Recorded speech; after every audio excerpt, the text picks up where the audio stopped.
Bonjour, ici Natacha Renata Kimberly, spécialiste des rêves et des voyages chamaniques depuis plus de 35 ans. Je vous présente aujourd'hui une vidéo sur une fleur qui a ressurgi de plus belle durant le confinement. Cette fleur, originaire de l'est du bassin méditerranéen, est le coquelicot, c'est-à-dire le papaver roeas de son nom scientifique. Le coquelicot est une fleur herbacée annuelle appartenant au groupe des plantes dites messicoles, un terme qui désigne toutes les plantes qui habitent les surfaces destinées à être moissonnées. C'est la raison pour laquelle on découvre en général le coquelicot au beau milieu des champs céréaliers.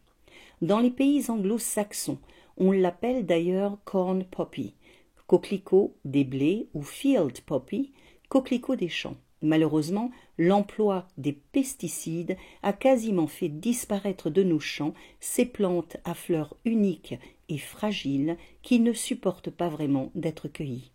Le coquelicot est une plante calcicole, c'est-à-dire qui préfère les terres riches en calcium et les terrains fraîchement retournés, d'où sa prédilection pour les champs cultivés, les sols frais bien pourvus en eau, en calcaire et en éléments nutritifs.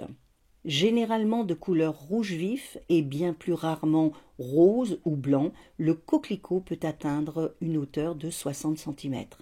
Lorsque sa tige est entaillée, celle-ci laisse échapper un suc végétal blanc, ce que font tous les pavots, c'est-à-dire toutes les plantes du genre papaver de la famille des papaveracées. Toutefois, il ne faut pas confondre le papaver roeas, le coquelicot des champs, avec le papaver somniferum, c'est-à-dire le pavot à opium, associé à Morphée, le dieu grec des songes prophétiques. Morphée, fils d'Hypnos, dieu du sommeil, et de Nyx, déesse de la nuit, est généralement représenté un miroir dans une main et un bouquet de pavots à opium dans l'autre. Hypnos, le dieu du sommeil, Nyx, la déesse primordiale de la nuit, et Thanatos, le dieu de la mort, portent tous sur leur tête une couronne de pavots à opium qui symbolise le sommeil, la nuit, la mort et la renaissance. Le papaver somniferum, le pavot à opium, plante hallucinogène et sacrée, est connu depuis la plus haute antiquité pour ses propriétés soporifiques, analgésiques et narcotiques. Contrairement à lui, le coquelicot, nommé aussi pavot des champs, ne contient pas de morphine et ne produit aucune accoutumance. Il est toutefois composé d'alcaloïdes qui lui confèrent des effets narcotiques et des propriétés sédatives. En naturopathie, il est employé dans le traitement de l'insomnie, de la toux sèche et des irritations de la gorge. Utilisé depuis de nombreux siècles dans le traitement de l'asthme, de la coqueluche et de la bronchite, son efficacité n'est plus à démontrer.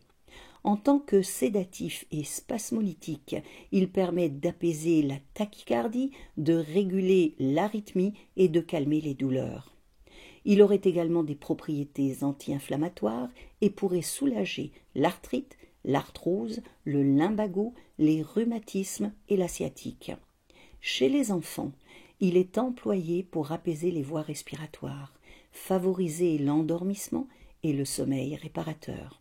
Chez les adultes, il permet de calmer la nervosité, l'émotivité et l'anxiété. L'emploi du coquelicot est néanmoins déconseillé chez les femmes enceintes, allaitantes et chez les enfants de moins de 7 ans. Généralement, le pavot s'utilise dans les sirops, dans les décoctions et les tisanes. Dans de nombreux pays, il était également consommé en salade. Ces graines servent à la fabrication des pains et des pâtisseries des pays de l'Est et germano-scandinaves. Je me rappelle d'ailleurs, lorsque j'étais ado, qu'il était impossible de ramener en France des graines de pavot pour la confection de nos gâteaux, car celles-ci étaient interdites. D'un point de vue symbolique, le coquelicot est associé à la sérénité, à la paix et au sommeil. Depuis le XXe siècle, il est également lié aux soldats du Commonwealth, tombés dans les tranchées et sur les champs de bataille de la Première Guerre mondiale, car cette plante y poussait en grand nombre.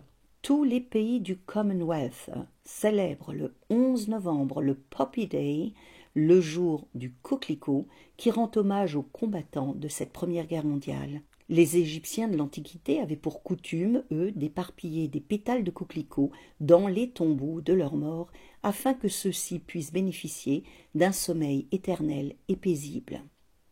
Le coquelicot est l'attribut de Déméter, la déesse grecque de la fertilité, de l'agriculture et des moissons. Il est la fleur préférée de sa fille Perséphone, enlevée par Hadès, le dieu des enfers.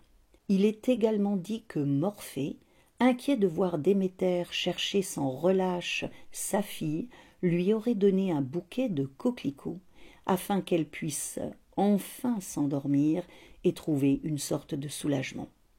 Chez les Romains, le coquelicot était appelé la rose de Cérès, qui n'est autre que Déméter chez les Grecs. Avant d'effectuer un voyage chamanique avec le coquelicot, vous pouvez boire une tisane de coquelicot, brûler de l'encens de pavot des champs, manger un bonbon de Nemours à base de coquelicot, ou mettre quelques gouttes d'extrait de pavot des moissons au niveau de votre chakra du cœur. Tout ça en ayant évidemment l'intention de vous connecter à l'esprit de cette plante.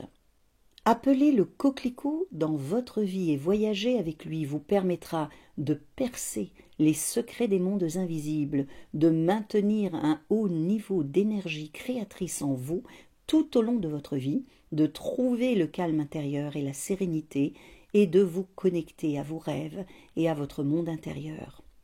Si vous souhaitez conscientiser toutes les richesses de vos expériences de vie, calmer la douleur engendrée par certains événements, mettre le doigt sur votre créativité et vous connecter à votre être intérieur, le coquelicot est la plante qu'il vous faut et que vous pouvez solliciter, car il est celui qui apaisera vos doutes et vous permettra de vous régénérer afin de mieux repartir.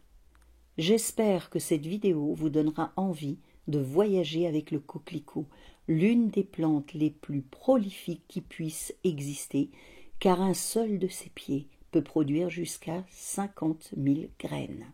Si c'est le cas, n'hésitez pas à aimer ce contenu et à vous abonner à la chaîne et cliquez sur la cloche pour être prévenu de la sortie des prochaines vidéos. Rêvons et voyageons ensemble.